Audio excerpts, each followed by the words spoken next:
லூக்கா 15 4வது வசனம் வாசிங்க. லூக்கா 15:4.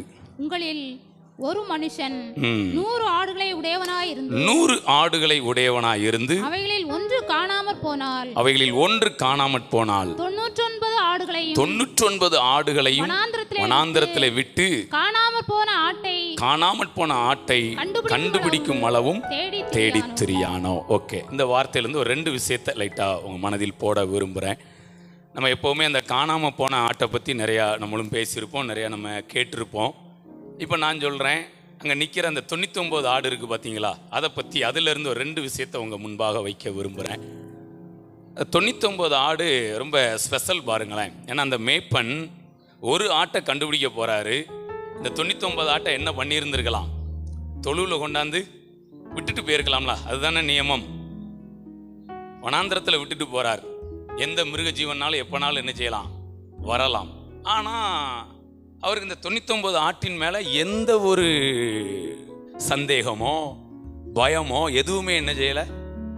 நல்ல கவனிங்க, முக்கியமான விஷயம். 2 பாயிண்ட். 99 ஆட்டையும் விட்டுட்டு என்ன பண்ணுறாரு? போயிட்டு வர எவ்வளோ நேரம் ஆகும்னு தெரியாது, எவ்வளோ நேரம்னாலும் என்ன செய்யலாம், எவ்வளோ இருட்டானாலும் ஆகலாம். ஆனால் நம்பிக்கையோடு விட்டுட்டு போகிறாரு. ரொம்ப ஆச்சரியமாக இருக்குது. ஃபஸ்ட்டு நம்பிக்கை என்ன தெரியுமா? 99 ஆடு, ஒரு ஆட்டு கூட ஒரு ஆடு என்ன செய்யாது. ஆட்டுக்கு என்ன இருக்கும்? மனுஷனுக்கு என்ன இருக்கும்? ஆட்டுக்கு என்ன இருக்கும்? மனுஷனுக்கு என்ன இருக்கும்? ஆமாண்ணே, கொம்பு வம்பு எல்லாம் நிர்மூலமாக்கப்படட்டும். அப்போ அவங்க ஆண்டவர் அந்த 99 ஆடுகளை அப்படி நம்பிக்கையோட என்ன பண்ணிட்டு போறாரு. 12 ஆடு அப்படியே பேசிட்டே வரும்போது தங்களில் நீங்க ஆண்டவர் கேட்காரு, நீங்க வழியில வரும்போது எதை குறித்து தர்க்கம் பண்ணினீர்கள்? அவங்களுக்குள்ள யார் பெரியவன் அப்படிங்கிற தர்க்கம் என்ன செஞ்சிருக்கு. இப்போ அவருக்கு எவ்வளவு நம்பிக்கை இருந்தா 99 ஆட்டையும் அப்படியே விட்டுட்டு என்ன பண்றாரு? ஒரு இன்ஸ்ட்ரக்ஷனும் என்ன பண்ணல. நான் போயிட்டு வர்ற வரைக்கும் யாரும் ஒருத்தருக்கு என்ன பண்ணிக்கிடாதீங்க, சண்டை போட்டுக்கிடாதீங்க, பிரச்சனை பண்ணிக்கிடாதீங்க அப்படிலாம் சொல்ல. ஆனால் யோசேப்பு சகோதரர்கிட்ட என்ன சொல்லிட்டு அனுப்புறாரு?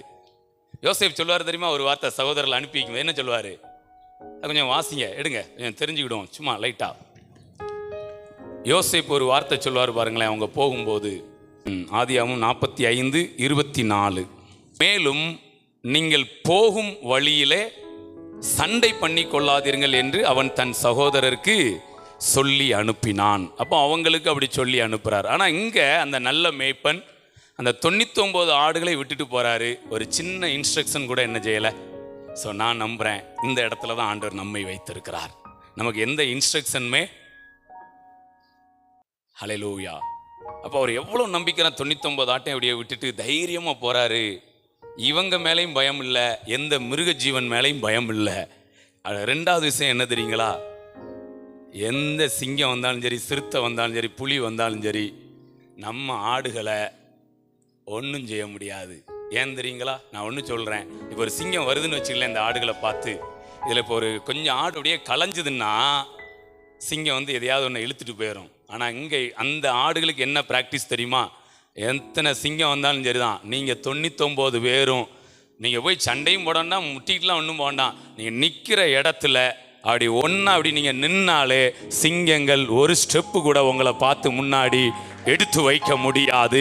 இது ஐக்கியத்துக்கு இருக்கிற மிகப்பெரிய பலன்.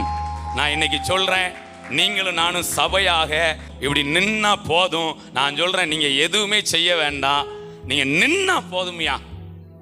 அது என்னது? நின்னா பொதுக்கூட்டமா? நடந்தா கையை தட்டுங்க.